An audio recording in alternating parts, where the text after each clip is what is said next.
Greetings, everyone, and welcome to this part 2 conversation on Islam, COVID-19 vaccines, and medical mistrust, the Black History Month edition.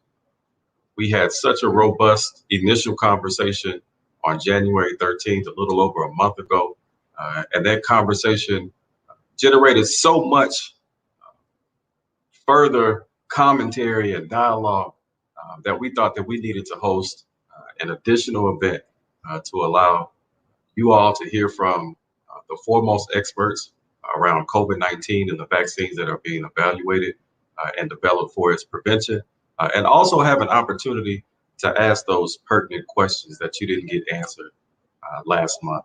And so we're so pleased and so grateful to have each and every one of you joining us, both from near and far, for this conversation around Islam, COVID-19, vaccines, and mistrust. Next slide, please.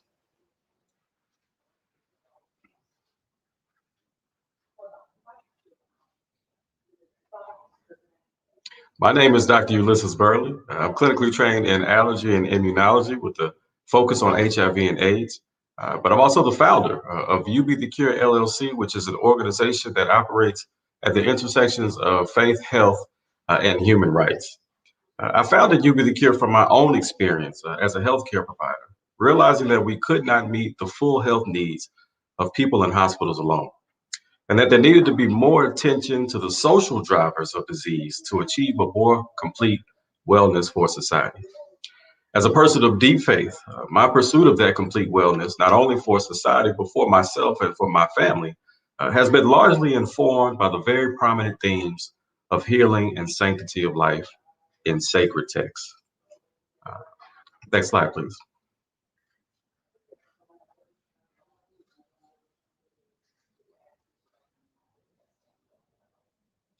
It's with that understanding that I joined my colleagues that you see here as a faith initiative ambassador for the COVID-19 Prevention Network. As ambassadors, we are geographically distributed across the United States, speaking to the intersections of faith and science and establishing and enhancing networks of faith leaders to conduct COVID-19 and COVID-PN educational activities. Each of our ambassadors and the clergy consultants that we recruit are competent in being able to meet people where they are in terms of information as it relates to what we know about science and our very real belief systems that guide our daily lives. And so I want to virtually introduce you all to my other colleagues who you see on the screen, who are a part of this very important work to engage communities, but more specifically faith communities around this work of COVID-19 and the vaccines that are being developed for its prevention. Next slide, please.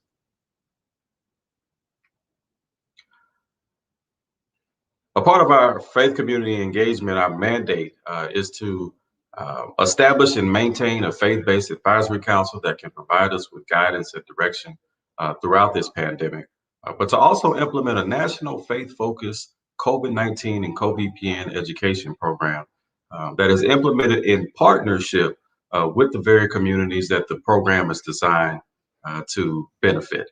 And so educators who represent diverse faith and racial and ethnic identities have been engaged at every step of the process. And the program is being developed and executed with anti-racist, anti-xenophobic, anti-homophobic, and good participatory practice principles in mind. At this time, I'd like to invite my co-host and my co-ambassador of the COVID-19 Prevention Network Faith Initiative, Sister Khadija Abdullah. Thank you so much, Dr. Burley. It's always a pleasure to share space with you and talk about these very, very important topics. So my name is Khadija Abdullah. I'm the founder of Rahma, which means mercy in Arabic. And we do work around HIV and AIDS in the Muslim community, as well as FGM/C. And we actually have evolved to work in all faith communities as well. So we're really excited about that type of work. And I'm also an ambassador with the COVID-19 Prevention Network.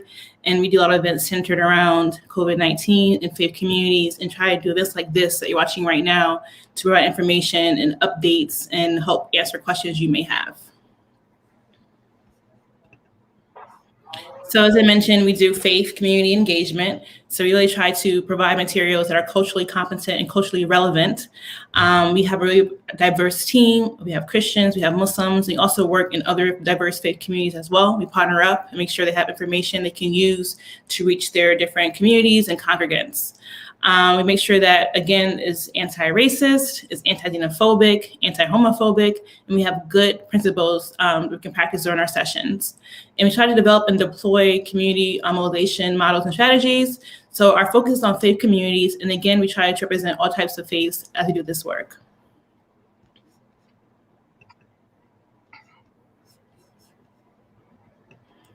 So now we're going to discuss how can faith leaders help, and I'll turn it back to my colleague Ulysses. Actually, before we get started with that, so if you want to get involved with this type of work, you want to invite your faith community to learn more about COVID-19 and what's going on. I know we're bombarded with things in the news, and we see all the different articles, and people are saying different things. So it can be hard to kind of navigate what we're hearing. Is it true? What's accurate? What's scientific? What's backed by science? And what's real? So come to us. We have information. Talk to scientists, talk to doctors, talk to professionals, nurses, and we can provide you with this information. And invite us to come to your community, and we go offer a session, we talk to your congregation, and really provide information that's accurate for you. And then encourage your congregation to follow these guidelines, like preventing COVID. I know the vaccine is out, but you still need to wear a mask, social distance, and make sure you take these precautions so we can stop the spread of COVID. And then also visit preventcovid.org for more information about our work and how we can come to you. We have it in Spanish, we have Arabic, we have English. So if you need someone to come to your community that can speak your language, let us know, and we'll try our best to provide that person for you. And now back to my colleague, Dr. Burley. Thank you, Khadija. So as we've entered into the final week of Black History Month, we wanted to make sure that we properly contextualize this particular conversation around Islam and COVID-19 and medical mistrust, given the time and the space that we are currently in as people of African descent. And for as many of us know, the history around Black people and medical abuse, particularly in the United States, is long and is ripe with atrocities and legacies that we continue to live with and deal with today. But our history is also very much so contributory in terms of the science and the innovation involved in the development of vaccines from the very beginning. Next slide, please.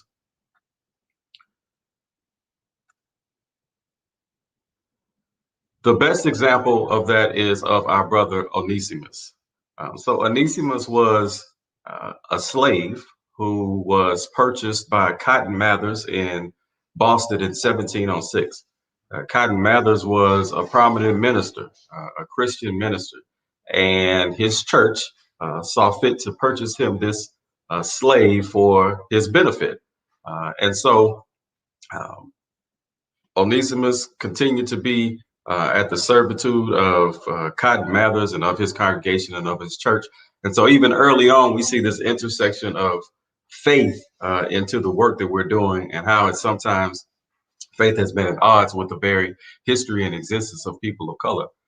But then in 1721, Onesimus and Cotton Mathers were having a conversation, and Cotton Mathers questioned Onesimus about whether or not people in Africa suffer from smallpox, as a current smallpox pandemic was impending upon Boston, Massachusetts. And Onesimus explained to his master, Cotton Mathers, that in Africa, they underwent a process called variolation, which is essentially inoculation. And variolation consisted of taking the infectious material, generally pus, from the blisters of people who were suffering from smallpox, and then taking that pus and administering it into a cut or a scar of a healthy person, thereby exposing them to a small controlled amount of smallpox that would eventually give them some level of immunity when they were actually exposed to smallpox in a natural setting. And so this being the first time that Cotton was hearing this, he was very intrigued. By this point, he knew that Onesimus was a very intelligent person. And so he began to research what he had heard from his slave to see if it was valid or not. And as he began to continue to do his research, he started to try and get other people to endorse this method of variolation that his slave has introduced to him. But of course, he received pushback because Black people were considered savages. We were considered not to be intelligent, although we very much so were. And people didn't want to have anything to do with an idea that manifested from a Negro slave. But there was one doctor, Dr. Zabdiel Bolston, who believed Onesimus and Cotton Mather's and went on to inoculate his own son using the method of variolation that Onesimus had introduced to Cotton Mather's. And he went on to subsequently inoculate 242 more people. When the smallpox pandemic ravaged Boston, of the 242 people inoculated, only 6 died at a rate of 1 in 40, while more than 11,000 Bostonians were infected with smallpox. 14% of the population died, or 1 in 7, from natural infection. And so it was very clear that this novel innovation that was introduced to white people by an African slave saved the lives of many of them because of this innovation and this research. And then, as many of you know, a century later, Edward Jenner would go on to develop the smallpox vaccine from cowpox virus. And so this is our history. You know, oftentimes we're only presented on the negative ends of medicine and scientific research. We're only portrayed as the victims of scientific research, but we've also been innovators at the very beginning of scientific research. Next slide, please. But we also know that there has been a deep legacy of medical abuses against people of color, particularly Anarcha Westcott and other female slaves who were subjected to brutalization by Marion Sims, Dr. Marion Sims, who many of us coin as the father of gynecology. He only was able to get that moniker because of the research that he did on Black female slaves without their consent and without anesthesia to be able to further understand the female anatomy and reproductive system. More recently, we all know about Henrietta Lacks, who went into a hospital to have her cancer treatment, and unbeknownst to her, her cells were harvested and used for scientific research without her consent. And to this day, her family still has not been compensated for what has really been a cell line that has allowed for the development of other vaccines like polio and likewise. Then there's Fannie Lou Hamer, who many of us know as a civil rights icon, as an activist, but as someone who went into a hospital to seek health care, to have her appendix moved, a very simple procedure. However, when she left without her uterus because she was sterilized. She received a hysterectomy without her consent, something that was happening in the southern region, predominantly of the United States, with Black women without their consent. And so these are all legacies of medical abuse that we know about and that we continue to live with today. Next slide, please. And perhaps the most prominent of those abuses is the U.S. Public Health Service study of untreated syphilis in Negro males in Tuskegee, Alabama. It was a study that spanned more than 40 years and impacted more than 600 Black men who were living with syphilis, promised to receive treatment for that syphilis, but were denied that treatment so that scientists might see how syphilis naturally progressed in the human population. And as a result, today, many people reference the Tuskegee study as being the reason why we continue to be skeptical about clinical trials, continue to be skeptical about medical research, and quite frankly, continue to be skeptical about vaccines, and rightly so. Next slide, please. But I want to remind us that while the majority of the legacy of Black people and clinical research and science is negative, it's not all negative. And I want to also acknowledge that while Tuskegee was very real, we're not currently in Tuskegee. Tuskegee lacked informed consent. And as a result of what happened, informed consent has been the law of the land for clinical research since then. And now we have, in a full circle moment, people like Dr. Kizzy Corbett, who is literally the lead researcher, the lead scientist in the development of one of the mRNA vaccines that we are currently benefiting from right now. We started this story with Onesimus and with the innovation of vaccinations coming from an African slave. And we've had to endure years, centuries of medical abuse. But it comes back around full circle and reminds us that we, especially as Black people, as people of color, have always been at the forefront of innovation, of science, of medicine, and when given the opportunity to thrive, we can truly make a difference. Now, I know we're not where we want to be in terms of our relationship with science and with healthcare systems, but I also want to acknowledge that we're not where we used to be. And that gives me hope. And it's because of forums like this, we can be able to connect you with people like Dr. Kizzy Corbett and other experts of color who are doing this work to make sure that we have a better future. It's because of forums like this that we can continue to move forward with confidence about the ways in which we engage healthcare, the ways in which we consider the COVID-19 vaccine moving forward, understanding that medical abuse is real, but so is the power of our collective intellect, the power of our collective spirit, and the power of our collective will to take control of a situation and a problem that has disproportionately impacted people of color and be a part of the solution. Khadija. You raised some very important points, and it's also refreshing to see that we have a doctor who's actually in the leading the COVID-19 vaccine. So I just think that it's very important to keep this history in mind, and they're very, very aware of it. And like Ola is saying, it's very, very critical to know this. But you're right, we're not where we used to be. So something we should keep in the forefront as we're moving forward. So now we're going to have some of our panelists join us, and we want to open the floor. So if people have questions they want to ask, please go ahead and start dropping them in the comments.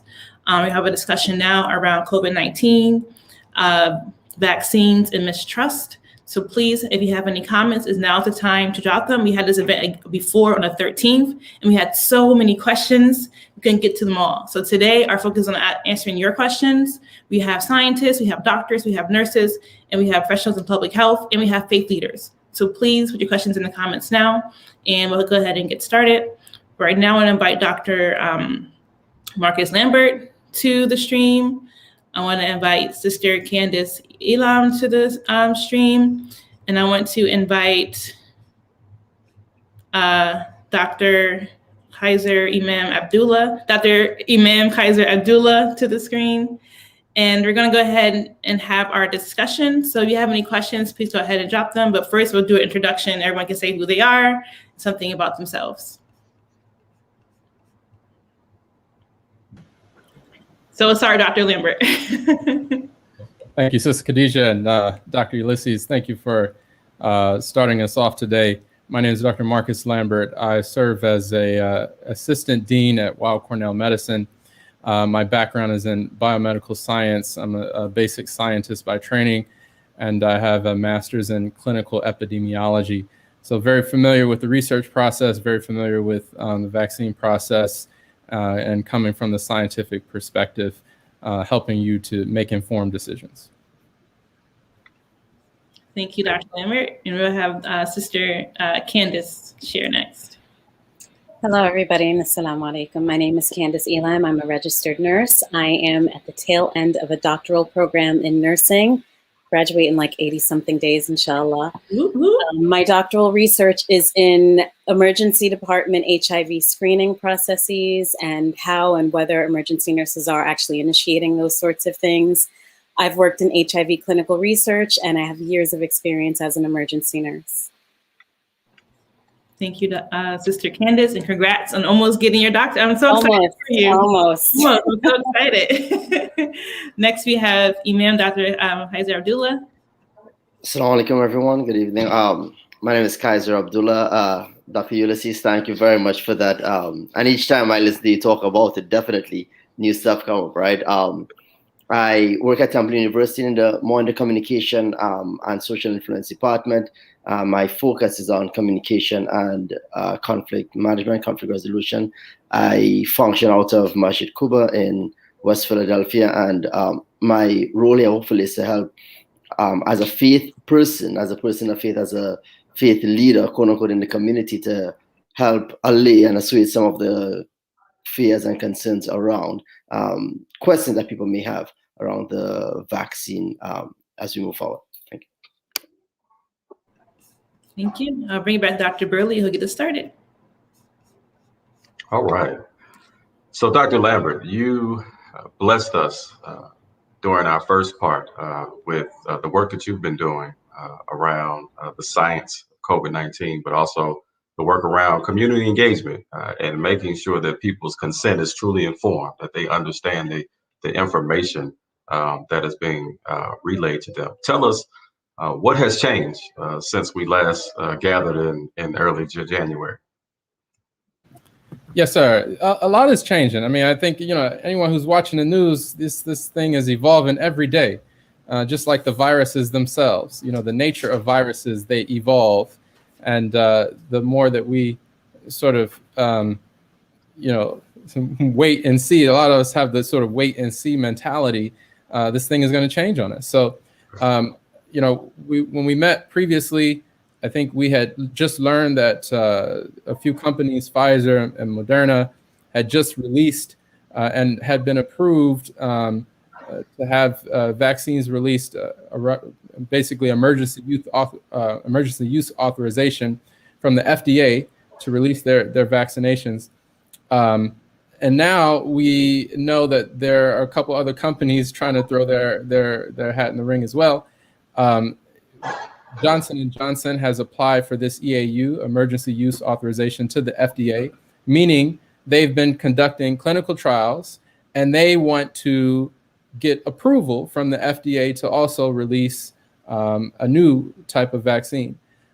So that data is not yet out in the detailed fashion that we'd like for it to be in order to be reviewed by the public, but there has been some release, press releases and whatnot from the company showing its effectiveness. And it's not as effective as the other vaccines, but it seems to have some effectiveness depending on how you word it.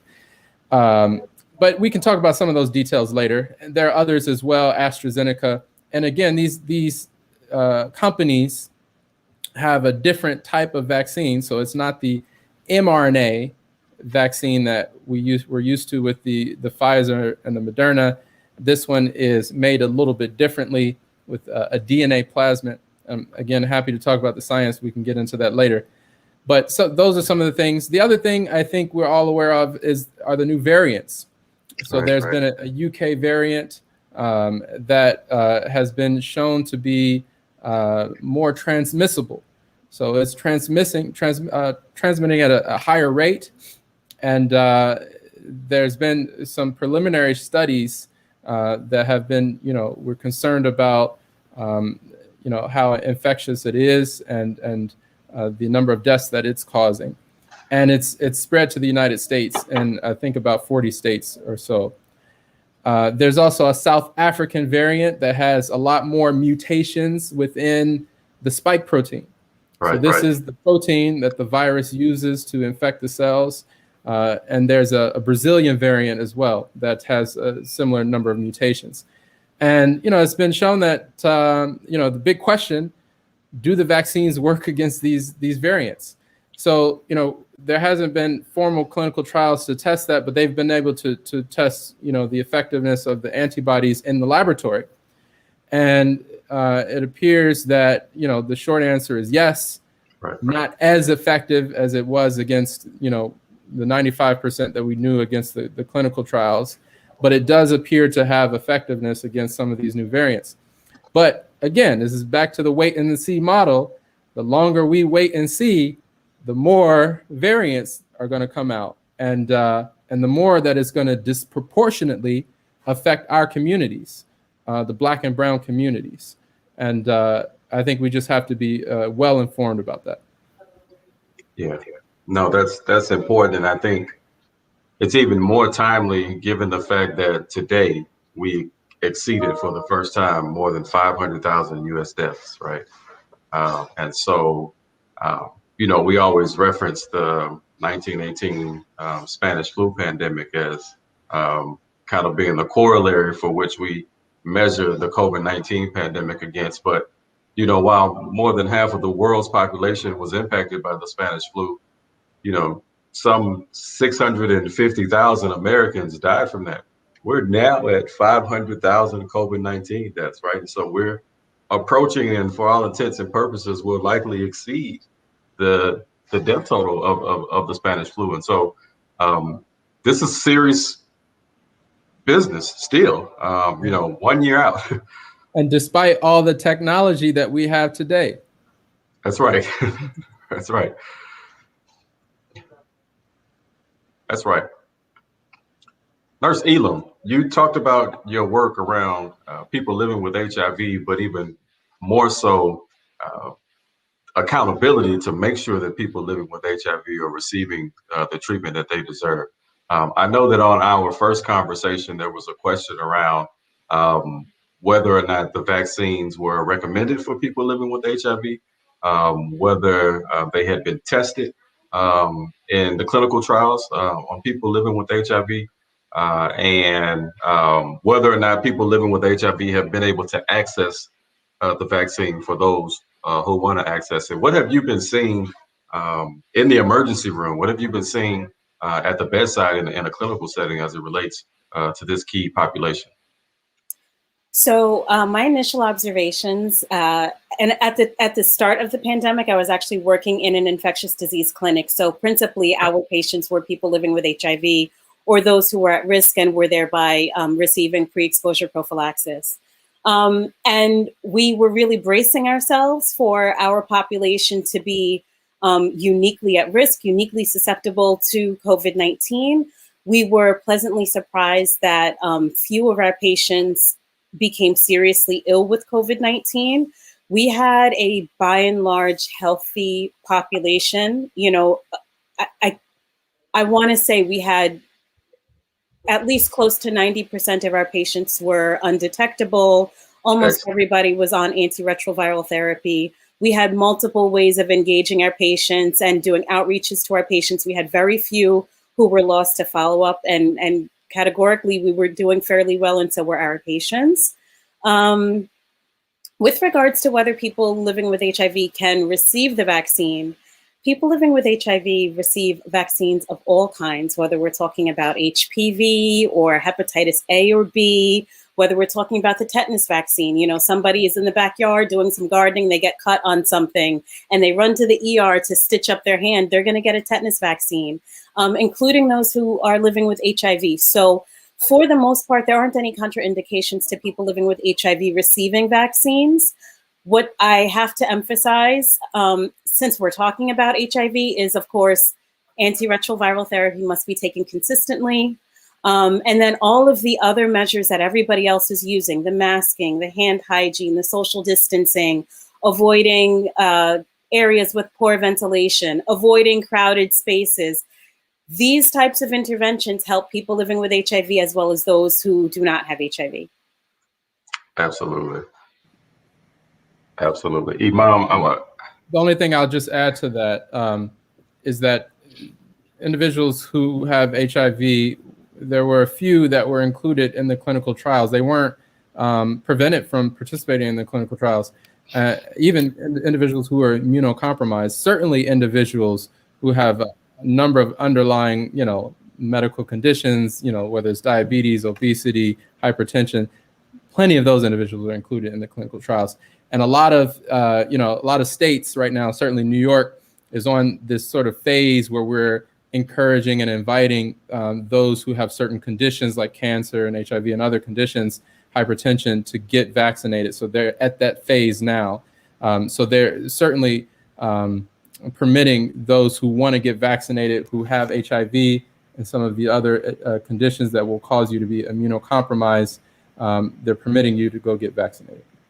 Absolutely. And I can actually speak specifically to those numbers. You talked about people living with HIV being included in clinical trials. I know in the Moderna trial, there were some 176 persons who were included out of 30,000. In the Pfizer, there were 120. And while I don't think the Pfizer information is available, I do know that in the Moderna trial, there was only one COVID-19 severe disease that took place among a person living with HIV. And it was the one candidate who got the placebo and not the vaccine. And so all of the HIV participants who received the vaccine were protected against COVID-19 disease. And the one who didn't ended up suffering from COVID-19 disease. And so promising results that give confidence to people living with HIV to make sure that when their time comes, that, they can access the vaccine if they want it. Imam, Kwasi, I wanted to get you in the conversation in terms of what has the communication been since we first gathered in January? Has it changed, or are we shifting from a place of hesitancy to a place of acceptance? For all intents and purposes, the data suggests so. Right. But what are you hearing in communities? Very good question. So you're correct, right? When we look at the national data on hesitancy, it shows that the numbers are going down, right? That is going in a positive direction in terms of, it seems as though more people in the Black and brown communities, that the hesitation they had towards taking the vaccine, that is dwindling. So it would suggest that somewhere along the line, more people are taken aback. But it also depends on how we're looking at the numbers and how the numbers are being teased out. But let's say, based on what we are saying, that people are more people are taking the vaccine. And I want to put this out there, right, as a note, as a point to know that I took my 2 doses of the Pfizer vaccine. I completed my 2nd dose on Tuesday. And for me, I haven't had any negative side effects that are noteworthy. I think on Tuesday I had a slight headache a few hours after. I don't know if that was from the vaccine or because I didn't eat much that day, but all I recall is that I had some sort of a headache later that day. But beyond that, nothing else. In terms of what has happened since then, we've had at least one other some folks from the Pennsylvania Department of Health, as well as a Muslim community organizing group, a health center actually. They put on an event, particularly for Muslims, to address the halalicity of the vaccine as one thing, right? How halal is a vaccine, as well as some of the concerns around it. But one of the things that I saw is that unlike this panel, they looked at the numbers in terms of how many, what were the numbers of vaccine being distributed in the communities of color, and it was on the low end, right? Like, how do they get some of these resources into communities of color? They seem to still be struggling with that, and that was one of the questions that I asked. So in terms of what has happened since then, I think the community still has a lot of questions. People are still asking some of the same questions, right? Like, how have they gotten this done so quickly? And don't you remember Tuskegee, right? Like, some of these are the same questions that you keep coming up, because they are the valid but popular references that people refer to. At the same time, I think it's on many of us to keep answering this. So I remember one person who I was speaking with, a close friend of the family. She said, okay, so I know you took the first vaccine, so how was it for you? So I went through my experience and stuff like that, and she asked this question, she's like, but really, how were they able to come up with it so quickly? So I was able to tap into some of the knowledge that I got from my doctor friends like you all, right, who are telling me, well, this is coronavirus is not something that's new. It's something that they've been working on for a while. So they're using some of the base science that they've had to further develop this, and giving us some of the information that I have gotten myself. And she was like, okay, all right, that makes sense. So are you going to take the second dose? Yes, I'm going to take the second dose. Once I've taken the second dose, so how are you feeling? I'm feeling good. So what are the considerations that we need to keep in mind, and just continue to give her some of the information that I've come across myself. And right now, I think where I'm telling folks is, or one of the things that I'm having folks decide, and I'll wrap this up here, is even if you're not quite sure right now, because they have put out these public lists where you can sign up until you get the call, at least in Pennsylvania, sign up to get the call to come in to get the vaccine, to get the appointment, so forth and so on. If you are on the fence, you're thinking you may take it, you're not too sure if you'll take it, sign up, get a slot, and get the information in the interim, right? Because when your time comes, it might be that you have decided to go ahead and get the shot. So be proactive, sign up, at least if you're comfortable doing that, consider doing that, and continue getting the information from the various sources. So I've been sharing the link to our past webinars so that people can get some of the information in a pre-recorded format for you. So I hope that addresses some of the questions that you had there as to what has happened since then. Yeah, thank you for sharing that, Imam Kaiser. And it kind of reminded me this weekend, I took my mom to get her first dose. And she's over 70 years old. And she's like, I'm taking my vaccine. She's been watching the news. She's like, I'm trying to stay healthy.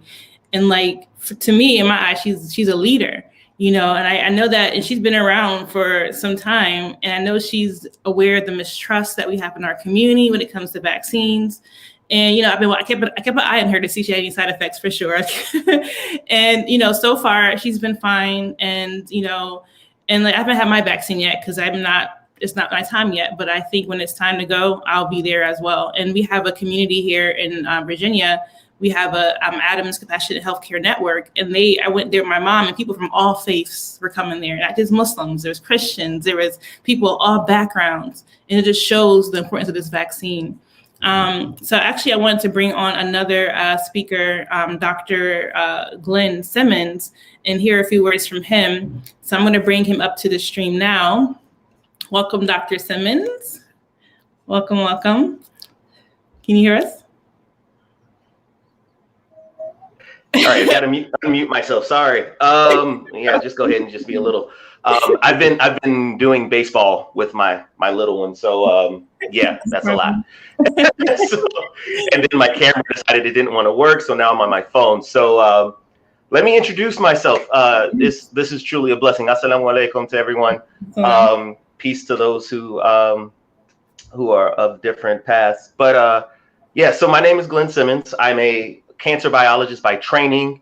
I'm also have past experience in HIV virology as well as health disparities research. So I'm currently at the University of Minnesota Medical School, located on two campuses, so one in Minneapolis, one in Duluth, Minnesota. And so just to be a part of this conversation, I think is something that's so, I don't even want to say the cliche of timely. I think this is something that needs to happen and needs to continue to happen for us to have this type of dialogue where the real-time information in terms of scientific information, as well as the idea of how it really falls in line with Islamic societal, responsibility, I think is so important.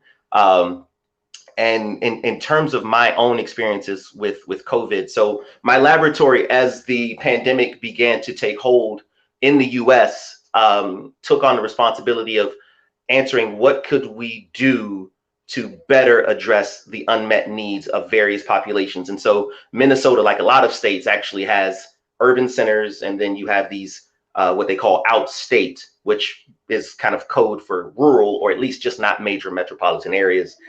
But within that, we know from, for anyone who's done any work within the Black community, that health access, even when you have the ability and the knowledge that you need to seek care, is still a very, very hot topic. It's a very difficult thing to access consistently.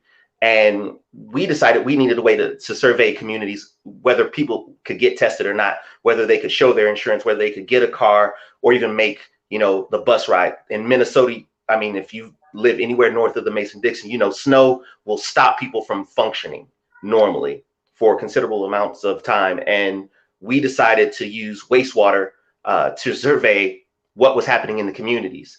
And we did this in partnership with cities across the state. So we were doing this in the major metropolitan areas of Minnesota. So that's Rochester, Duluth, and Minneapolis. But we also did it in places that, in cities that people never heard of outside of the state of Minnesota.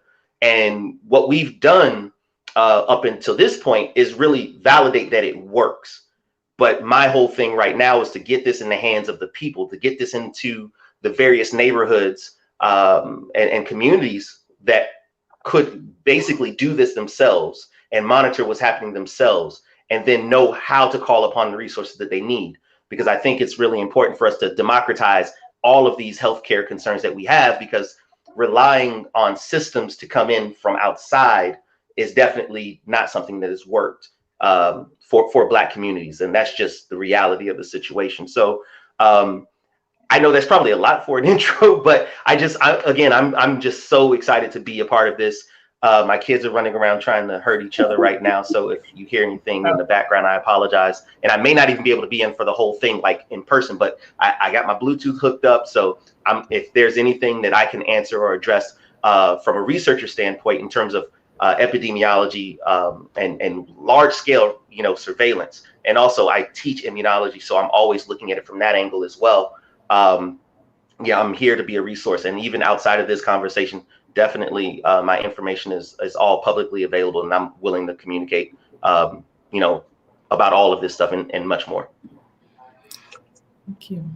Thank you for the introduction, Dr. Simmons. Your comments really are in line with the mandate of the COVID-19 Prevention Network Community Engagement Strategy in terms of empowering communities to be a part of the solution to the problems that most disproportionately impact them, and really having equity in the decisions that are being made, right, that disproportionately impact Black and brown people. And so we're really happy to have your voice and your expertise and your lived experience as a part of this conversation.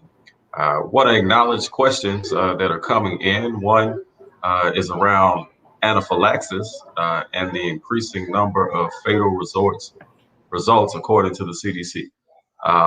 So first of all, clinically, I'm trained in allergy and immunology, and so anaphylaxis is something that I've had to deal with and address as a clinician.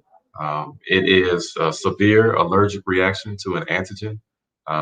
Sometimes it might be a bee sting or it might be a peanut, but in this case, it's allegedly the vaccine, the COVID-19 vaccine. Now, what I will say is there have been no reported deaths from anaphylaxis as a result of a COVID-19 mRNA vaccine. And so I'm not sure what the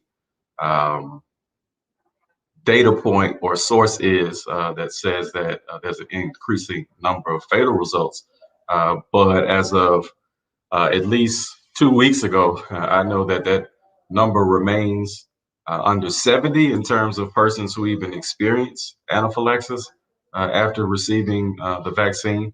And that's 70 people out of now more than 64 million people who have at least received the first dose of the vaccine. And so, what we say about anaphylaxis is that if you're somebody who has a history of anaphylaxis, that is, maybe you've always had to carry around an EpiPen for your protection, then you need to let your doctor know, let the persons who are administering your vaccine know ahead of time, so that they can be prepared for what might be an adverse reaction. Again, it's extremely rare. Less than 70 out of 64 million. I'm not smart enough to do the math on the spot, but you get the picture. But it has happened. The good news is we know how to treat anaphylaxis, and we can treat it right away. We don't have a treatment for COVID-19. And so again, considering the vaccine continues to be a less riskier option than waiting to possibly be infected with COVID-19 that we have no treatment from, even if you're somebody who suffers from anaphylaxis, because we know that we can treat that right away. We know that we can monitor you after having received the vaccine to make sure that you don't have an adverse reaction. And if you do, we can stabilize you to send you home to be healthy and hopefully fully immunized against a much more deadly and severe COVID-19 disease. So thank you for your question. I hope that cleared things up. We actually have some more questions. So we want you all that are watching now to really leave your questions and your comments in the chat, because this is a community conversation. So we want to hear from you if you have any concerns around the COVID-19 vaccine, if you have questions on how it works, what are the ingredients, coming from a faith perspective, anything you have, please go ahead and drop them in the comments now, because we want to spend the next half hour or so addressing your comments and your concerns and having this conversation. So we actually have another question just came in just now. I'm going to share it on the screen, and whoever's interested in answering this, please go ahead and get started with that. So question is, would you say that the Pfizer vaccine has more error possibility because it has to be stored at a much lower temperature than Moderna? What happens if the Pfizer vaccine accidentally thawed in warmer temps? Would it be ineffective, or would it have a bad effect in one's body? I can start on this, but feel free, other panelists can hop in. Wa alaikum assalam, Sister Miriam. Thank you for your question. It's very thoughtful. First of all, it wouldn't, if it thawed or there was some accident or something, it wouldn't have any sort of bad effect. The nature of this is just that it would be ineffective. But I think it's a very good question. Would you say the Pfizer vaccine has more error? I would not really. I think, there are established policies for those who are actively working with these vaccines, that they store, at a particular temperature. They follow these particular policies, based on, the guidance from, the state and from the companies. And if there were some that were accidentally thawed out, and I think they recognized it in time, they would try to use it. If not, they have to not use that, because then it would be ineffective. But, having worked in the lab with, similar sort of things, these things help to preserve the effectiveness of the materials that you're dealing with, right? Like the mRNA, right? Because the body naturally degrades these sort of things if it comes in contact with it. So, these things are to protect the effectiveness of the vaccine itself. If for some reason it thaws, it wouldn't necessarily be harmful for us. Now, what I do want to point out is that right now we don't have a choice between the Pfizer and the Moderna. So, in some sense, we kind of have to trust the process, so I wouldn't think so much about whether one is better than the other because it's kept at a higher temperature or whatever, if that makes sense. I could actually speak to the process of administering the vaccines. I'm a nurse, my mom's a nurse. I had the Pfizer vaccine, she had the Moderna vaccine. It's really a matter of taking what you can get with regards to which vaccine is available in the place where you are. But I have several friends and colleagues who actually work in vaccine administration, like other nurses who are giving vaccines to other people, and they are extremely diligent about making sure that nothing goes to waste, nothing sits out. It's kind of like an assembly line. The patients are coming in based on their appointment, and only once the patient arrives is the vaccine taken out of safe storage. There's nothing left over at the end of the day. And that's part of the difficulty with regards to why it's so hard to get an appointment if anybody's tried. there are only a certain number of vaccine slots available on a given day. And this is, in part to support social distancing and, to be mindful of the workload of every individual involved, but also to make sure that there's not, 4 boxes of vaccines just laying around and nobody comes at the end of the day, so they all have to go in the trash. So they've been very, very, very good stewards over the vaccine supply and maintaining that chain of custody and maintaining that temperature chain as well. Thank you for that. We actually want to bring on a couple of faith leaders too, and kind of they can share some perspectives as well in regards to just Islam and vaccines and what Islam says about vaccines, or what faith says about vaccines, and how they as faith leaders are supporting their community. And we still have a lot of questions coming in too, so we're going to share those as well and have continuous discussion. So I'm going to bring on Imam Yusuf Rios to the stream. Assalamu alaikum, Imam. Walaikum salam. How's everyone doing? Good. Welcome. Can you introduce yourself and where you're based and something about yourself? Well, I'm your brother Yusuf Rios. Right now currently in the Chicagoland area. I'm part of the 3 Puerto Rican Imams Project, which is a nonprofit that is located in North Jersey in the Clifton, Passaic area. And currently I do counseling in the community as well as some education work and some community organizing stuff. Awesome. Do you have any reflections you want to share with us just from hearing the conversation, what we heard so far?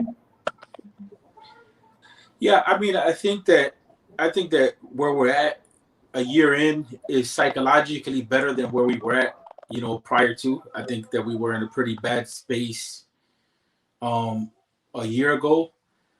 But I think that one of the most important things, especially doing like the pastoral care stuff and listening to the community, is the importance for the medical community to meet the community where it's at, not where science is at, but where the community is at.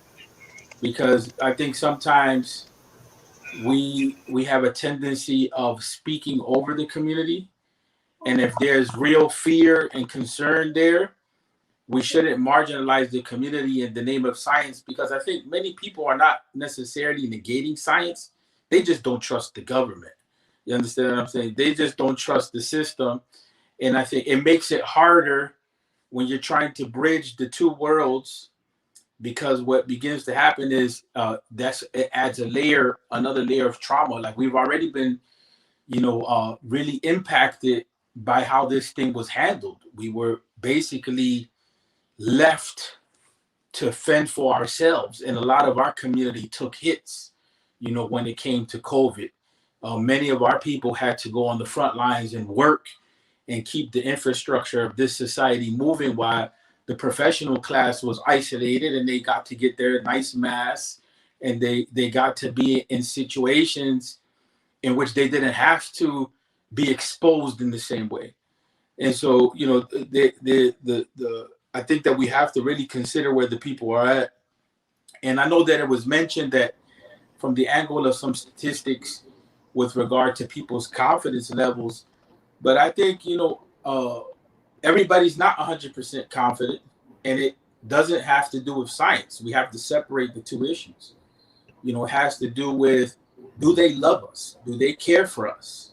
Are they willing to be just when it comes to us? And I think it's very important for the professional medical community to be very transparent on where there is risk. Like don't scientifically like cover over an issue and speak down to the community and say, well, yeah, you don't know what you're talking about. Well, it's not necessarily 100% clear, because that doesn't do us any justice, because then our doctors and our medical professionals, which we want to trust in, which we love from our community, it makes it difficult to confide in them because they're not there with us emotionally and mentally, and then, we have, like, for instance, we have opposition. We have, for instance, Minister Farrakhan and Dr. Wesley Muhammad, and they have their own crew in the Nation of Islam. And, they're basically saying, don't take the vaccine at any cost, And we've had I think midway through the last year, we had, specifically in the Black community, some medical professionals were saying, yeah, we understand the concerns that people have, maybe waited out. So then if we have another part of the community saying, oh, it's okay, you have to realize also in the news, we are getting reports. Some, so-and-so died after getting the second dose of the vaccine. So it creates still an environment of hysteria. We're still in an environment of hysteria. And I think that we shouldn't just go with the numbers, people. We should listen to our community and see where they're at, and we should advocate for them as well. Because, let's face it, some of us don't have insurance. You know what I'm saying? That's just the reality. So that's another issue that comes up. What happens if you can't get the vaccine and you're required to have a card for vaccination, and the ramifications of that? That you won't be able to enter employment, you won't be able to fly, you won't be able to do a number of different things. So I think that we need to come together and really team up and have advocacy. And for those people who don't want to be forced into that, what are we going to do?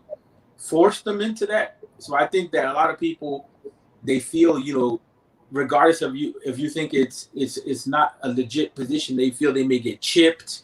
They feel that they're going to be, injected with something that may not be, good to their bodies. So I think if the medical professionals, which we love all of y'all, but I think if the medical professionals could meet the people psychologically where they're at and walk with them a little bit, understanding that fear and that concern on the legal level, of what happens to people that don't have medical insurance, of what happens to people that may have had bad, encounters with the medical system. And I agree with you 100% on different things, Imam, Yusuf, that you're sharing concerns from the community. And I think about having this discussion to kind of understand the concerns from the community and hopefully, provide some relief and some answers for them. And we actually have a lot of questions coming in from the community. So I kind of want to support these questions coming in and address them, inshallah. So thank you for that introduction and sharing your thoughts on what you've heard from people in the community and what they're feeling. I think it's important for us to know that and hopefully find a way to kind of help them with these different concerns. So also, Abdulaziz, you're also here on the screen. I know you're in New York State. So Sister Ola is saying that every state is different in the amount of vaccines available. And she's in New York State. She personally has high blood pressure and she's over 60 years old. So she's asking, should she get in line to get the vaccine? And if she does, how does she make sure her doctor will ensure that she receives the vaccine in a timely manner? And I want to see if someone from the panel, most likely a professional doctor or a nurse or someone in science, can answer this question to let her know, is it okay for her to get the vaccine? Yeah, I sound like I appreciate the comments from the Imam, just about where the people at, I mean, that's why we're here. That's why, our other sisters here and the medical professionals, we're here because we're here to help, you understand what's going on. One thing I do want to really quickly clear up is that you don't have to have insurance to get the COVID-19 vaccine. If you have insurance, they're going to charge you for your insurance, right? But it's free. The government has paid for that for the benefit of the taxpayers, of the people. And again, let's try to jump into these questions. I want to address as many as possible. So to the Sister Ola, you have an underlying, medical condition of high blood pressure. You should be eligible in a lot of states, certainly in New York, I know where I am, you're eligible to go get vaccinated. And your employer, not your employer, your hospital who you have your primary care doctor with, your doctor will be able to provide a letter to you. You take that letter with you to go, to show that you have your place in line. And then those, for a lot of states, 65 and above have been eligible to get it for quite some time now. Thank you for answering that question, Dr. Lambert. We have a lot more coming in. So I'm going to put them all on the screen. Whoever wants to jump right in, please go ahead and jump in. Dr. Abdullah, welcome back to the broadcast. Another question we have is, I've heard from 3 companions who, after getting their first vaccine shot, end up getting COVID with symptoms. So if they have something like this happen, do they have to get the first shot all over again? So your friends who ended up contracting COVID after having received the vaccine, one of the things you should know about receiving the vaccine is that you don't have to prove that you don't already have COVID, and there are different COVID tests. There's the PCR test, which tests you for a current and active infection. And then there are the antibody tests that let you know whether you had a SARS-CoV-2 infection weeks ago at some point in the past. So going in for vaccination, you don't have to say, not only do I want the vaccine today, but I definitely do not have COVID. There's no pre-testing before you receive the vaccine. And I say that to say that it is possible that your friends might have been in the early stages of a COVID-19 infection at the time that they received their vaccine, and then it takes a little bit of time to manifest a bit later. The vaccine itself is not like you're not receiving the virus, so the vaccine is not going to get you sick with COVID-19. With regard to the symptoms that you'll likely have after receiving the vaccine, well, for one, my first vaccine, all I had was a sore arm. My second vaccine, I had a sore arm and extreme fatigue the next, later that day and into the following day. So it almost feels a little bit like the flu. It almost feels like a viral infection, but that's just the body's immune response, reacting and creating those antibodies. So, to sum it up, it could be that your friends might have been very early in their COVID-19 infection, and then it manifested later because you're not fully vaccinated until 2 weeks after the second dose. So I received my second dose, was it January 14th? So I've been fully vaccinated for a little bit more, just under a month at this point.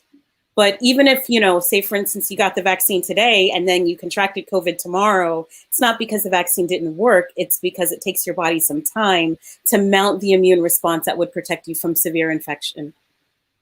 Thank you for sharing that. And also, I want to welcome Imam Wesley LeBron and Imam Abdulaziz to the broadcast. So thank you for joining us tonight. And please feel free to jump in and respond to any questions. You were both here with us last time. We had the first session on the 13th. So we're happy to have you both back.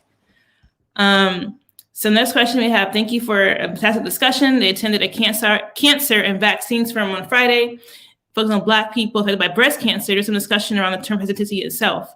Do you think that this work creates a barrier challenging people who have concerns about the safety of the vaccine? So do you feel that discussing vaccines with those who are concerned about them immediately put these people on guard?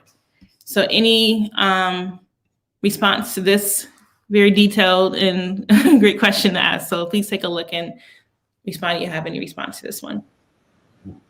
Yeah, I sound like the CDC has been kind of framing that for a lot of medical professionals that, your willingness to get the vaccine is along this continuum.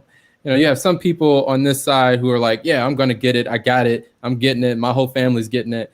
You have some people on the other side who are just anti-vaxxers. It's like, you're not, there's no way you're going to convince me to get vaccinated. But there are largely a lot of people in the middle, and mostly the CDC has been classifying those people as vaccine hesitant, right? Because you're hesitant about whether you're going to commit to it. And I found the word acceptable, but it, doesn't have to, we don't have to subscribe to that if we don't want to. The reality is, we have to make a informed decision about what we want and what's best for ourselves. Good question. Great response. And also from the last question that we asked about the two friends that contracted, the sister is saying thank you for the response and answering that for her. So I wanted to kind of get that. And then someone said, where do we go to get this letter to get the vaccine? So I think something's mentioned earlier about a letter. So they're asking about that. Yes, your doctor or your healthcare provider should be able to provide that for you, indicating the condition that qualifies you for your place in line. Another question we have is that someone is asking, there are some folks who are wondering if the vaccines are race coded. I'm not sure what it's meant by race coded, but I can say that from the trials, the vaccines were shown to be effective across all races and ethnicities. And so if that's the question, I'm thinking, I'm hoping. It doesn't work better for some races and less for others. Is the end result of it. The vaccine trials did reveal that with at least some of the candidates, there were some differences in efficacy across age, right? But not across race. Okay. Another question we have are there any updates on the single-dose Johnson & Johnson vaccine? I hear it's only 80% effective and best used for the younger population. Yeah, I can respond to this too. So Dr. Lambert mentioned earlier about the candidates that we currently have that have been authorized for emergency use in Moderna and Pfizer, which are both mRNA candidates. The Johnson & Johnson vaccine candidate, which is a viral vector candidate, has just submitted for emergency use authorization. And so the FDA is reviewing that data to see if it's sufficient enough to make this candidate available for emergency use as well. We know the mRNA vaccines provided 95% protection against severe COVID-19 disease. We know that the Johnson & Johnson vaccine, at least from the initial trial data, provides on average about 72% of protection from COVID-19 disease. Now, when you start to then stratify that number and say, well, how many people were protected against severe COVID-19 illness, that percentage increases to 85%, right? And so it's important to note again, the questions that we wanted to answer as scientists and clinicians from the vaccines was not whether or not it prevented initial SARS-CoV-2 infection, which is the virus that causes COVID-19, but if it prevented from severe COVID-19 symptomatic illness that could potentially lead to death. And so these are the questions that have been answered. It's still yet to be seen whether or not the vaccines prevent against SARS-CoV-2 infection. There's some initial data that's coming out of Israel that has managed to vaccinate a lot of its population that suggests that maybe it does, but again, it's yet to be seen. And so all of the information that we get is going to be regarding whether or not the vaccines were protective against severe COVID-19 illness, because that makes sure people don't die, which is important. It also reduces the burden on our healthcare system, right? So that our hospitals can continue to serve people who are dealing with any manner of illness and trauma not related to COVID-19 in addition to COVID-19. And then, to ensure that people can be able to go back to work and return to some semblance of daily life without the worry of putting themselves at risk for hospitalization or death. And so we consider any vaccine candidate with an efficacy of over 50% to be a good vaccine candidate. We didn't expect 95% from the mRNA candidates, but that's what we got, and we're great and we're happy about that. It doesn't mean that vaccines that come out later that might have a less response or less protection are not vaccines that we want to engage in, because we do. 72% is great coverage, 85% against severe illness. Now, it's important to note that both the mRNA candidates were 2-dose vaccines. Johnson & Johnson is just 1 dose. And I know that they're currently testing a 2nd dose to see if it might be beneficial to introduce that later on. But again, as some of our panelists alluded to, as of right now, it's not a vaccine buffet, right? You can't just go ahead and choose which vaccine you want to receive. The vaccine that you're going to get is going to be whatever vaccine is available at that time, at that place. And so we all need to be encouraged that any vaccine that the FDA approves for emergency use, that it has done so under the assurance that the vaccine provides more protection and is less risky than COVID-19 infection. And that's what we always have to continue to remember when having these conversations. And Imam, LeBron, I wanted to kind of pass the mic to you as well and hear from you and see if you have any reflection that you want to share, or even from a faith perspective, like So people have asked, is it okay to take the vaccine? Is it halal? So do you have any response to that? In terms of Assalamu alaikum wa rahmatullahi wa barakatuh, in terms of it being halal, I think that we've crossed that road and we're past that, inshallah ta'ala, and I don't think there's much debate anyway within the academics and the scholars that exist that it is halal to take the vaccine, inshallah ta'ala, and even there's a huge number of scholars that even declare it to be necessary, right? Especially those scholars who may be scholars on both the medical end and the Islamic end, inshallah ta'ala. In terms of just looking at where we're at this moment, alhamdulillah, almost a year in, and being an imam in the community, engaged, especially in New York City, where we have large communities, and I'm part of several masajids in New York City, where I have to give the khutbah and the talk at every Friday. We do see that our numbers continue to grow in terms of our people coming out. So there's kind of I won't say that people are being lax and saying, and not protecting themselves, but I think that the people are, really coming to a different state of mind, basically saying, okay, life has to continue, life has to move on, inshallah ta'ala. And there are a lot of people who have been getting vaccinated within the community as well. I personally have a lot of contact with individuals who have gotten vaccinated, and I have reached out to them to kind of find out how has been the first, your experience with the first vaccine, the second vaccine. And for the most part, no issues. My mother personally herself, because she's in the medical field, she also got vaccinated. So she got the first shot. She had no issues with the first shot. The second shot, she got maybe a slight fever for about 24 hours and body aches. But after that, she kind of went back to normal, alhamdulillah. So I put myself on the list. I kind of took the position that Dr. Kaiser, he mentioned earlier, put yourself on the list, inshallah ta'ala. And when your name comes up at that point, then you kind of decide on what you're going to do and, how you're going to move forward.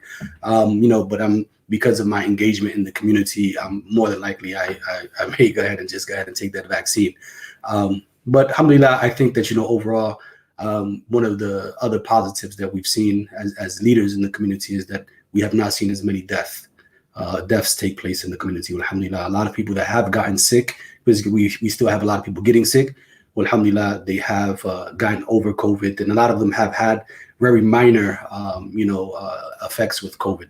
4 days, 5 days, and nothing serious where they've had to go into the hospital. So, alhamdulillah, we hope that this is Allah answering all of the du'as, and alhamdulillah, bringing some solution to the pain and suffering that we've been going through for the past year.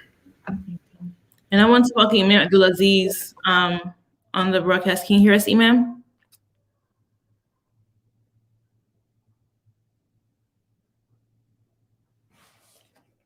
I'm not sure if Imam, can you hear us, Imam Abdulaziz? You might be muted. This might be what's going on. Let's see. Assalamu alaikum. Wa alaikum assalam. There you go. Alhamdulillahi Rabbil Alameen. Wa salatu wa salamu ala rasulihil kareem. Bismillah. Listen, I want to first thank all of you, the doctors that are on this particular session, Dr. Lambert, Dr. Simmons, Dr. Abdullah, Nurse Elam, all of you. We want to thank all of you for all of your hard work, because we're the only community that has been given a front row seat, access to our doctors on this type of platform, answering our questions, dealing with our concerns. This is very important. I operate a masjid in the Bronx, very heavily hit area. I just came from 2 janazas today, 3 or 4 last week, the week before that, 3 or 4, the week before that, and it just keeps going on and on and on from the beginning. Throughout the week, we deal with primarily 400 to 500 people that come in and get food from us. We have a lot of seniors in this particular community, over 70 years old. Many of them are Latino. Many of them are African American. Many of them have not been vaccinated. Many of them want vaccination. Many of them being told that they don't have nothing for them because it ran out. So what I'm asking you, what I want to see from you doctors, we understand the Islamic concept of healing oneself and taking care of oneself. We understand that. We're not, Islam is not against science. Islam is against mad science. We're not against science. We're against the mad stuff out there. We're against people experimenting with people. And we know that we understand we don't have to make a case why people are in this day and time fearful of the of medicine in our community. That's understood. The problem with us is that we're forgetting about how we've been treated in the medical facilities and how we've been put on the back burner. And just recently, the Governor Cuomo has just admitted that there's been some ill treatment of the African Americans and Latinos with regards to giving out the vaccine. That people that really want it, that people that want the vaccine, they were not able to get it because it ran out because they gave it to somebody else, somebody that wasn't supposed to get it, somebody that wasn't in line for it. And so what I need from you, doctors, I need from you to help us find a way to ensure that for all of us that want to take it, we have so many seasoned members, so many pioneers in our community, and they want to take the vaccine, but they've not been given access to it. They've been told it ran out. You got to get here in time, or we're not up to you guys yet, or we're not going to give it to your senior building yet. Some loophole or something. And then they find out all these people coming from Westchester County to the Bronx to get the vaccine. And they give them the vaccine, but overlooked all of the senior members that were supposed to get it from the Bronx. So what am I saying here? I'm not blaming the doctors. I applaud you. I make dua for you. We need you. There's no question about it. If there was anything that we need more in this community, it's Muslim doctors that are honest, that have integrity, that love their religion, that love Allah, that love his messenger, that love his community. We need you.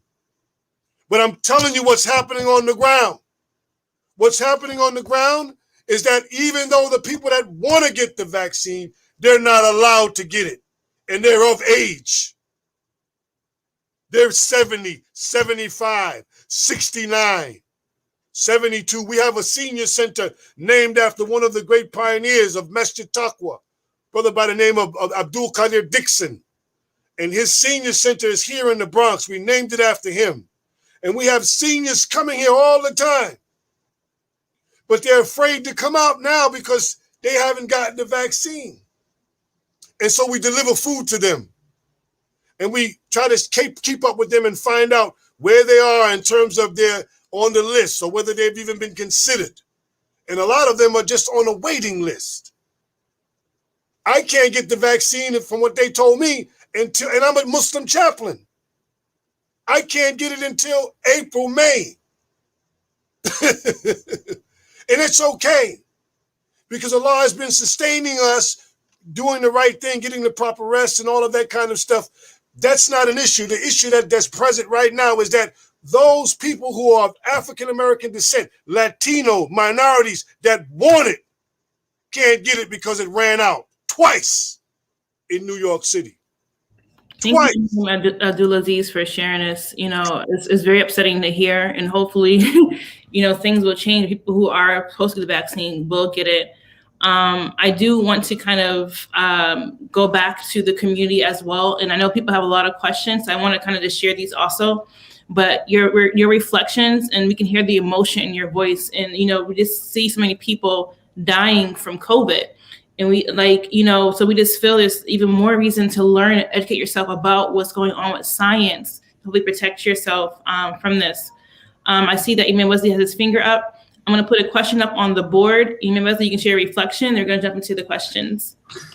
I wanted to ask the doctors, inshallah ta'ala, because I'm not sure about, you know, what Imam Abdulaziz is talking about in New York City, inshallah ta'ala. But I know in New Jersey where I reside, I work in New York, but then I reside in New Jersey. My stepmother, she has an illness and she was able to go to her medical doctor and get a letter from her doctor, which actually pushed her to the front of the line. And basically within a week and a half, 2 weeks, she actually got called so that she can get her shot. And then my father, who's over 65 as well and has a heart condition, basically when he went to one of the places where the lines were set up, or where the giving is set up in New Jersey. Not sure which place he went to, but basically he told him that him as well, he can be moved up and he can take the shot as well because of his age. He didn't have to put himself on a list. He just had to show up on that day and kind of just, get on the line, and he would get the shot that day. So I'm not sure, if there's something that can be done in terms of that. And if that's just generally around the country, where, you can go to your medical doctor and get that note or that letter, and then take that and, use that to kind of move you up the list or not. But maybe the doctors can answer that question for us, inshallah. So just really quick, I just want to chime in on this, because the experiences that we've had in my current location, it's going to be a little different than, like I said, the major metropolitan centers and states that are kind of, high up on people's radar. So in Minnesota, what we've had has been just as problematic as what folks have seen everywhere else. Okay. You don't know where to go. You don't know who to talk to. And it really has become obvious, especially in smaller communities, that it's really largely dependent upon your network. So like, say, for instance, if I, as a medical, professional medical researcher, I know the people who are in those conversations, I may be able to tell someone, hey, this particular place, they have the vaccine. You might want to go hang out there for a while, but that's only extended within my network. And what I've noticed is that when we have individuals, like I have a really good friend, an African-American man who is just a day or so short of 60. So he doesn't fit that age criteria, but he's immune compromised. And it took us creating essentially a grassroots network. And so we call it Health Equity Northland, because that's what you call northern Minnesota. And we had to basically start pulling all the different rumors, verifying them, and creating an ad hoc network in order to make sure that people got access to these vaccinations that were available, but no one was saying anything because the state hadn't really implemented it in what we would consider a logical fashion. Because ideally every hospital system, every healthcare system would say, if you're a part of our system, this is what you need to do. That's happening now. And I think it's happening in a lot of places where they say, go to my chart or anything like that, register, we'll call you based on whatever we know that's in your profile. But unfortunately, particularly in the Black community where I'm located, that is not really feasible, because a lot of times people do not have regular health care, interactions. So they're not even usually in those systems in that kind of way. And so we've done that to kind of overcome it. But you would think that it doesn't make sense. But again, democratizing this entire idea of health and wellness is really the only thing that we can do to consistently take control over these types of things. Because right now we're in the unfavorable position of asking a system that has not worked in our favor to do something that it can barely do for itself, to do it for what might be considered the least in terms of the consideration when it comes to these types of things. So I think if you have the ability to take individuals who have that grassroots organization type of skill sets and having those folks start to create those networks and then get that stuff publicly displayed. We put it all on a website. We're right now trying to play around with the idea of doing something kind of in the Slack kind of, text message based type of setup, so that people can communicate readily, like, hey, it's over here, it's on this side of town. Like our city is only like 100,000 folks, so it's not super big. So if you can tell somebody in the morning that something's happening in the afternoon, they can get to it, but I think that's really the crux of the issue seems to break down, because every single place does it differently. Every state is not the same. Every city is not even the same. And so it's going to take people on the ground in those places to really make it happen, and really thinking outside of the box. That's just, my 2 cents on that. Another thing that I noticed was that when I signed up for the shot itself, I've gotten several emails afterwards that has given me information saying, click here if you don't want to wait online. And here are all of the centers, and you click on there and it gives you a list of all of the centers where those vaccines are being given out on a weekly basis, inshallah ta'ala. So that may be another avenue, alhamdulillah, if someone, signs up and then kind of gets that list and kind of advocates, kind of as Dr. Simmons was mentioning. Thank you for sharing those tips. That's good for people to know. So hopefully they can utilize that in their areas. So let's get to some more questions. We are getting close on time. So Sister Sharon asked, can you expand upon the chronic long-term effects of surviving the COVID-19 virus? So if a doctor would like to come on, or nurse, or professional would like to answer this question, please go ahead.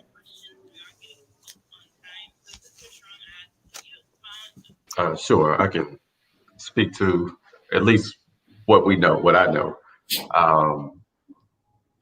We do know that we have what we call these long haulers, people who have been infected with SARS-CoV-2, who have been sick, and then who have gotten well, unable to transmit the virus to anyone anymore, but at some point continue to persist with symptoms. And sometimes it's the more common initial symptoms like fatigue or shortness of breath, or coughing, joint pain, chest pain, things of that nature. But there have been some much more serious long-term effects that have been noted as well, around, this kind of brain fog. And so people are suffering from memory loss, and the inability to concentrate or sleep at night. Losing of taste and smell is one of the symptoms that we learn as we progress throughout the pandemic. But we're learning that some people have lost taste and smell for what seems like forever, right? And so they never did regain the ability back to taste or smell their food. There've been other instances of a severe rash, COVID toes, or hair loss, things of that nature.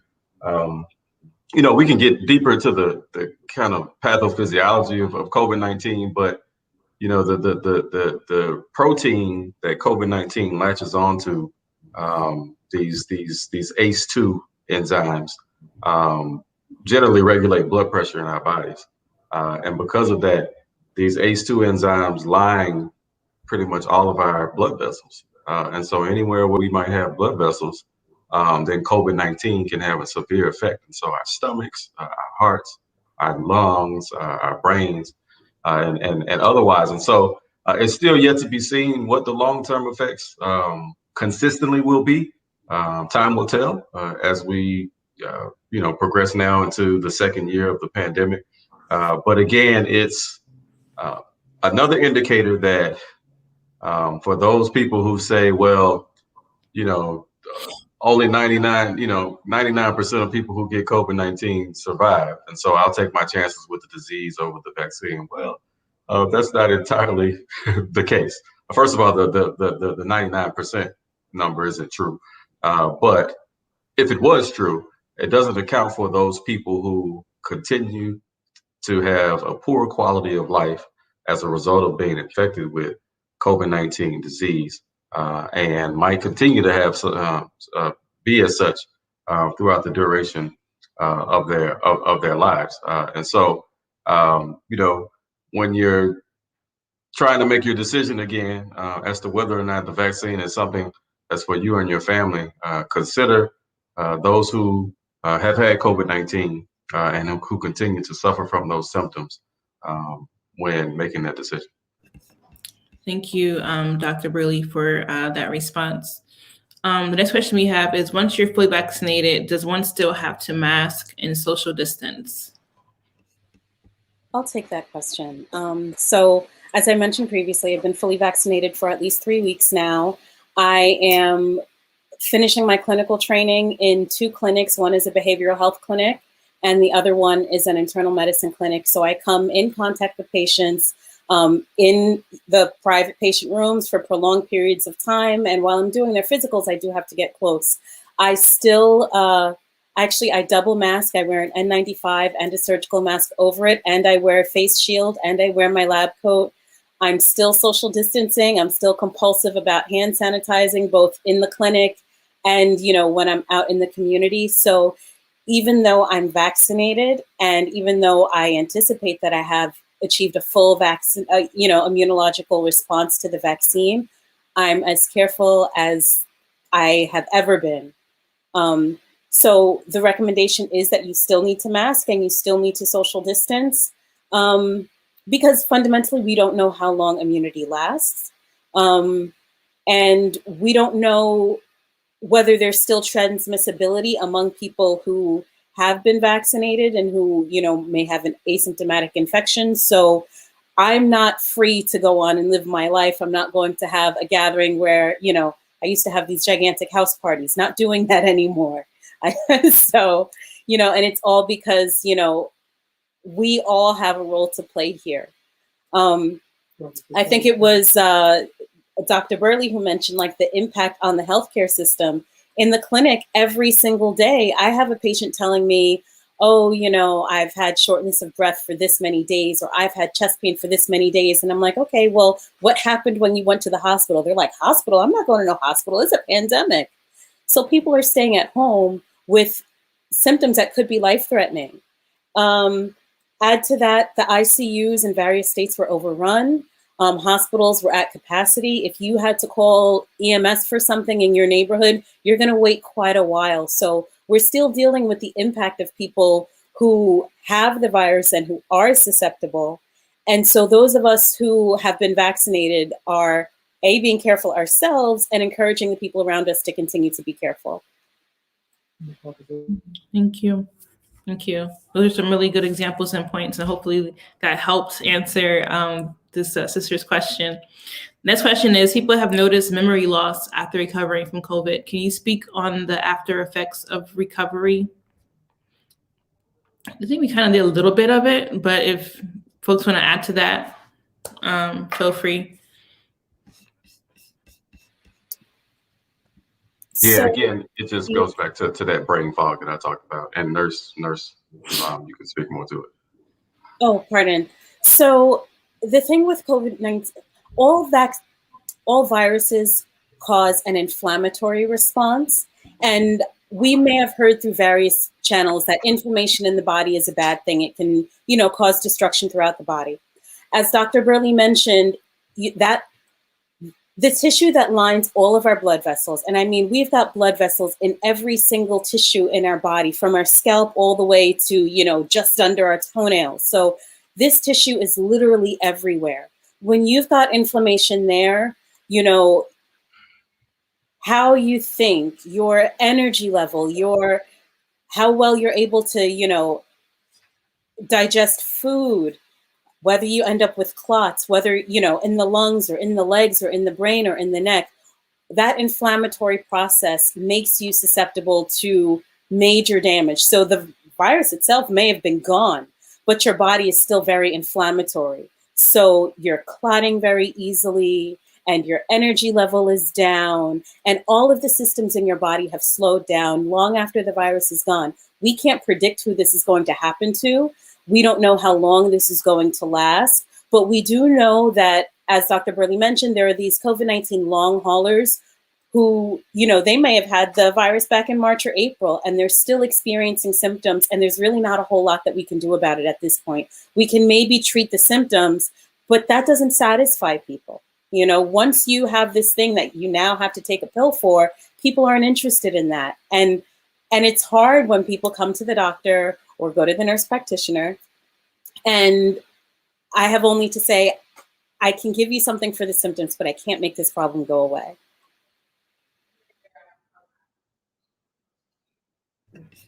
Thank you for explaining that more in detail. I think hopefully that was very helpful to Sandy. So we are going to begin wrapping up in the next few minutes. I think we have a couple more questions left here. And if we don't get to your questions today, we still see them. Hopefully you can respond to via email. One of our doctors can respond to via email about your questions. So try to capture it here in the comments.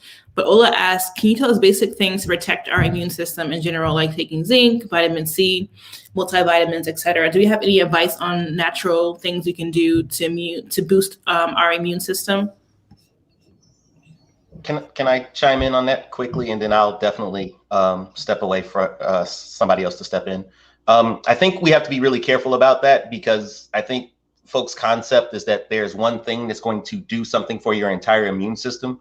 The immune system itself is a constellation of multiple cell types, multiple systems that are in conversation with each other. And so my general recommendation, especially like I've had conversations with folks that come from like the alternative medicine space, and that's always interesting. That's probably a conversation for another time. But a holistic, largely plant-based diet is your best bet, period. Because you're going to get a lot of the micronutrients. So you're going to get the zinc, you're going to get the little bit of selenium, you're going to get those things that are going to help to really support not just your quote unquote immune system, but it's going to support the microbiome. And the microbiome in concert with your immune system is really what keeps you healthy. Gut health is probably the one thing that's most overlooked when people are thinking about, bolstering their immune system as a whole. And so I just want to make sure I say that, and anybody else wants to add or correct me, feel free. Thank you, Dr. Simmons. Does anyone else want to add to that? So sure, with regard to something that you can take, there isn't any research that supports that vitamin D or vitamin C or zinc or a multivitamin or some type of herbal product will protect a person or make them less susceptible to COVID-19. And if this conversation is strictly about what the science says, I have to just put it out there very clearly. There is a lot circulating on the internet. Well, maybe this will work, or maybe this supplement and so on. But those things are not yet supported by the science. I don't even know whether there is research taking place on zinc as a supplement that could provide protection or vitamin D or something like that. So since we don't have So since we don't have empirical evidence on it, none of us on this panel can say, yes, you should increase your zinc intake, or you should increase your vitamin C or D or whatever intake. What we know with regards to natural methods where you're not putting something in your body, there is masking. There's social distancing, avoiding crowds, avoiding poorly ventilated spaces. There's hand hygiene. So you can take a number of efforts and make a lifestyle out of it in order to reduce the risk of contact with people who have COVID-19 without taking anything in your body. But, can we say that zinc will do it? We can't say that because we just don't have the research to support it. We also can't say that it's not true. We can't say yes, we can't say no. We don't have evidence to say one way or the other. But masking, hand hygiene, and social distancing, they do reduce your risk. And she just wanted to follow up and say she meant in general. But I think they're all still good information to provide people who are thinking this, whether in general or for COVID specifically. They kind of got both answers. So thank you for providing that. We have one last question. They're going to wrap up. And the question is, blood clots are showing up in the body as well during the sickness of COVID. Can you speak to that as well?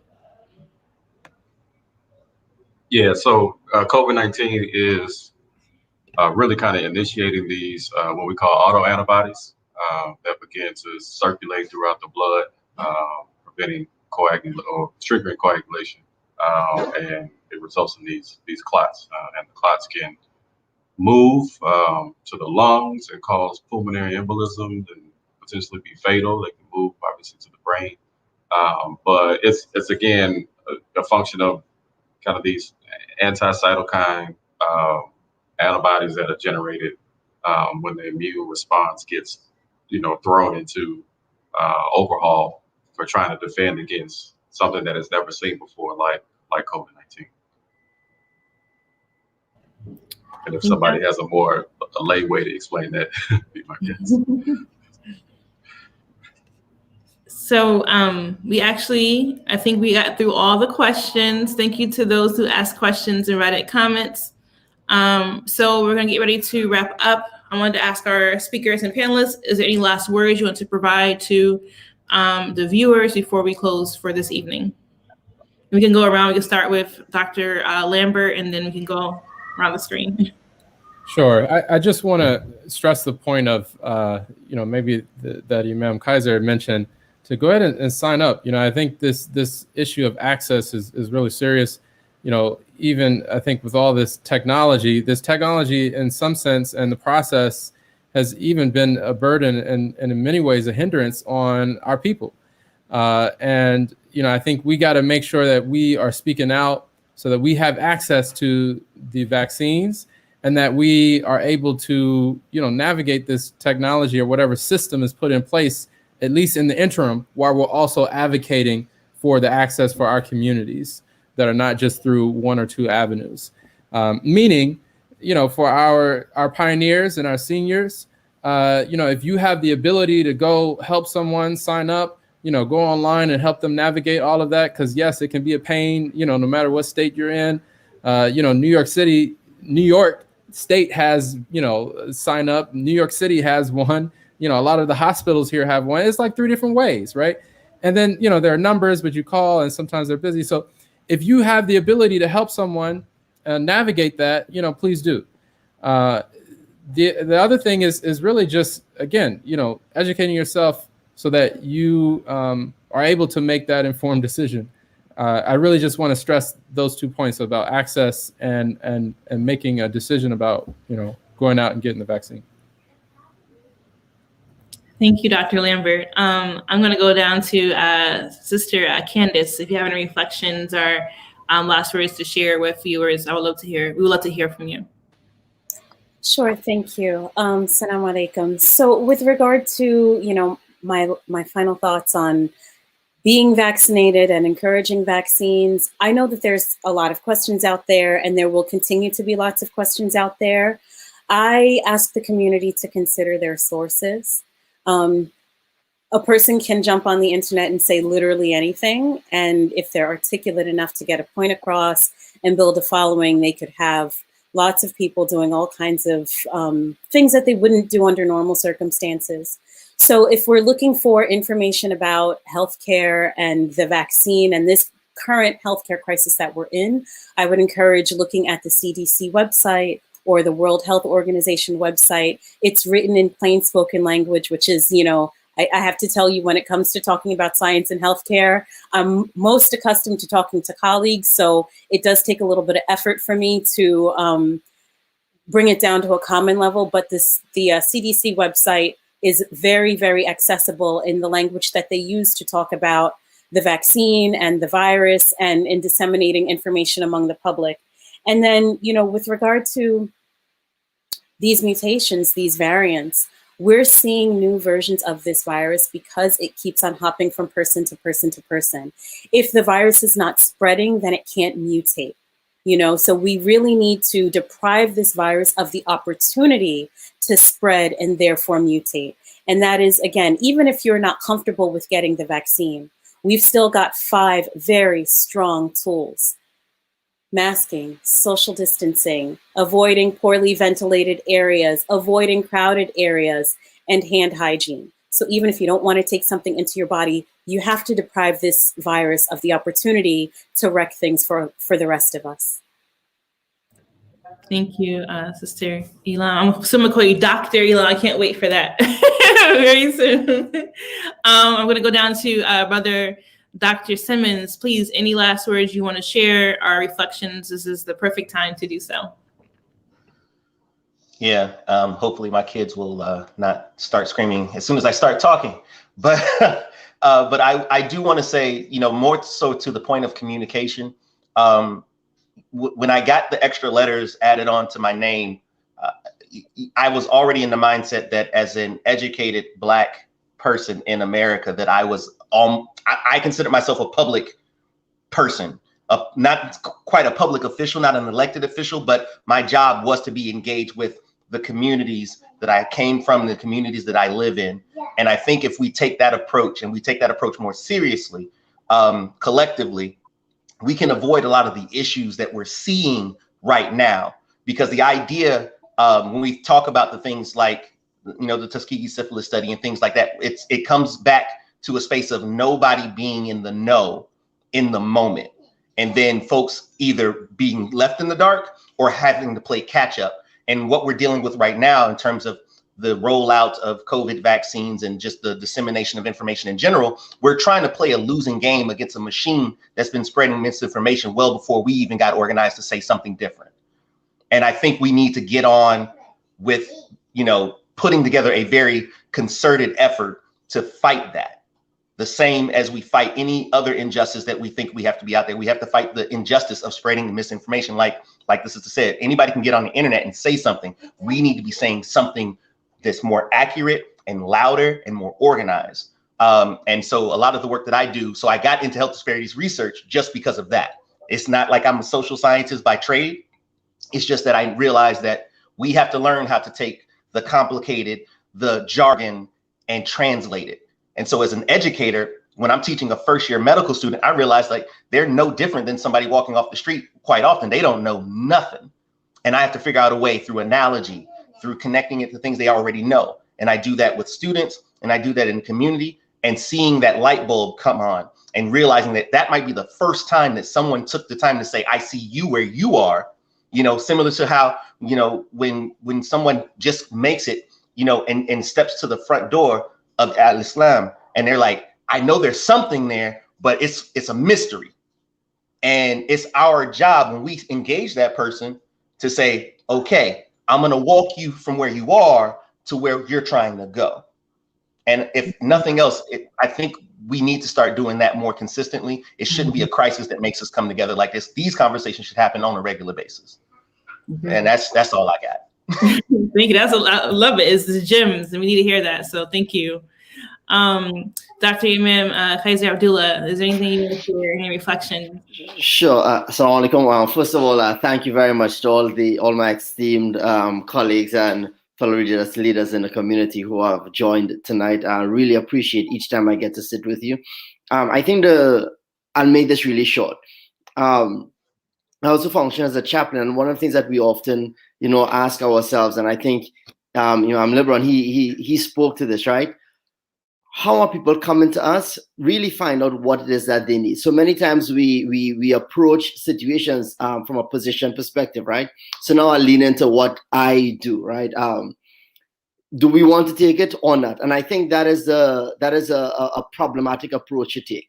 The question is, what is that person valuing in this moment that they need support in? So it might be that their issue is about something historical. It might be that their issue is about how do we trust what this government right now is doing? How do we trust what the previous government is doing? It might be that they are not too sure what the science is behind it. So it really is about seeing what people need in this moment, what their values are, and then trying to find a way to speak to that and support them in that. And if we don't have the answers, the resources, then provide the pathway to the resources that they need, right? I think as long as we are not the impediment to them getting the information that they need, then we're doing a good job. And as long as we are facilitating them getting access to this information, that we are doing, that we are fulfilling the charge that we are supposed to fulfill in this moment. And really leaning into what Dr. Rashid Abdul Khabir said in the comments, you know, and a reminder for myself as well, right? Continuing to make information accessible in whatever function and whatever way we are doing it, as many of you have already articulated. So it's really finding out how to give people the access that they want, because nobody wakes up any morning saying, you know what, I really want to be sick today, right? I really want to not be in good health today. And it's, if we look at the values, we are all coming to it with the same concern, right? Fear of not being healthy from taking it, or fear of not being healthy from not taking it. So it's addressing that concern from the perspective that really speaks to this empathic place that I think would make us successful as we roll this out. So once again, shukran, jazakallah khair. Shukran, thank you. Imam Wesley, any last words or reflections you want to share with the viewers? Inshallah ta'ala, what I would like to remind the Muslim community, inshallah ta'ala, is that preservation is a fundamental principle in Islam, preservation of life. And we need to tie our camels, inshallah ta'ala. Way too often I find myself, even within the community, even on the minbar, having to say mask up, and not, you know, the mask means covering your nose and your mouth, not just covering your mouth and leaving your nose exposed, right? The same thing, you know, as Sister Candace, may Allah reward her, and she continued to mention it, kind of drill it into our heads, right? With the masking and the washing of the hands and the social distancing for our Muslim community, the preservation of life is fundamental, inshallah ta'ala. It's not just about your life, but it is about the life of everyone else whom you're coming in contact with in the community, inshallah ta'ala. So mask up correctly, inshallah ta'ala. As well, if you're going to be one who's going to shake hands and want to continue engaging and shaking hands, then make sure that you're walking around with sanitizer in your pocket so that you can sanitize your hands afterwards, inshallah ta'ala, and clean your hands.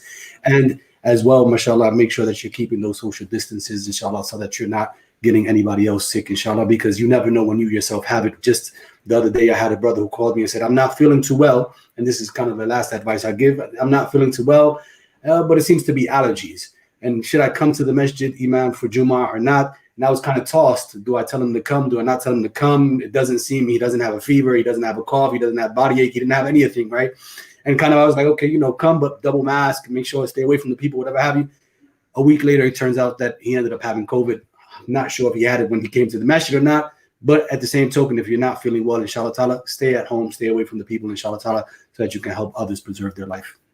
I mean, I thank you for sharing those reflections and last words. And then Imam Abdulaziz, do you have any reflections you want to share or any final words to the viewers?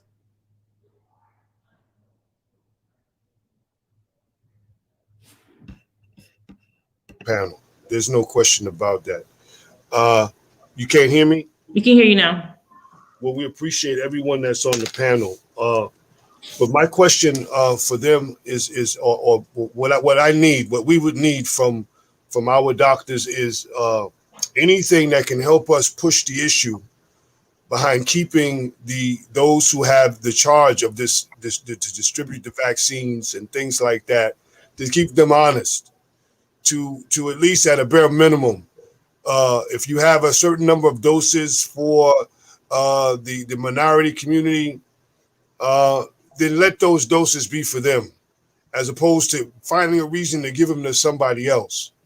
And this has been what's going on. Despite the fact that we have many people that have argued against getting it, we have a large majority of people that want to get it. And because they want to get it, then we should be able to, at least at a bare minimum, supply their need. We agree. If they're telling us at the very beginning that this is going to be for this particular group, but at the end that group doesn't get it, then that should raise some questions. Don't do it just once, but they did it twice. So now we're at this stage now. We're back to this thing about why we don't trust. Islam is about trust. If you know, everything we have is a trust. Everything that Allah has given us, from knowledge, from position, from levels of authority, from stature, from everything, expertise, it's all a trust. The same way that Allah has given us these things as a trust, He's also given us each other as a trust. Who's going to take care of our seniors, man? Who's going to look out for them? And so my only question to our doctors, and we love you so much because we're proud of you, because you are the very few, you're that chosen few group that has remained with the community. We appreciate you. Thank you. Is there a way that we can at least get some assistance in keeping them honest with regards to distributing this vaccine? And I promise you, we've tried everything here to get vaccines here. And every time you turn around, they find a reason to justify. And we got 5 different locations here. The masjid has access to 5 places that belong to the masjid that we can distribute the vaccine. We've been doing testing and all of that other kind of stuff. And every time you turn around, they find a way to justify not letting us get it here. And this is the heaviest hit community in the Bronx. Corona section.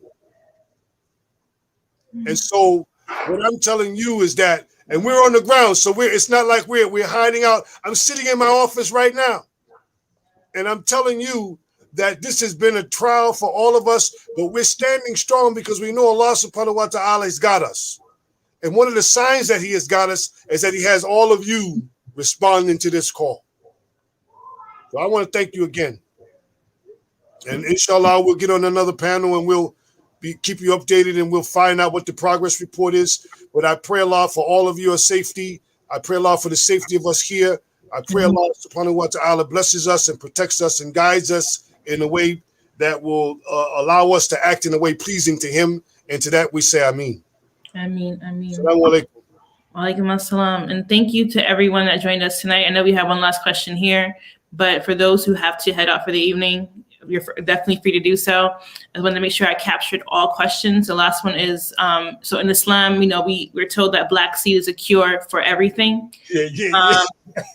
And so this brother is asking, why aren't we pushing black seed over the vaccine that, many of us are comfortable with? So anyone that would quickly respond to that question, you can do that, and then we'll wrap up, and that'll be it for tonight for questions.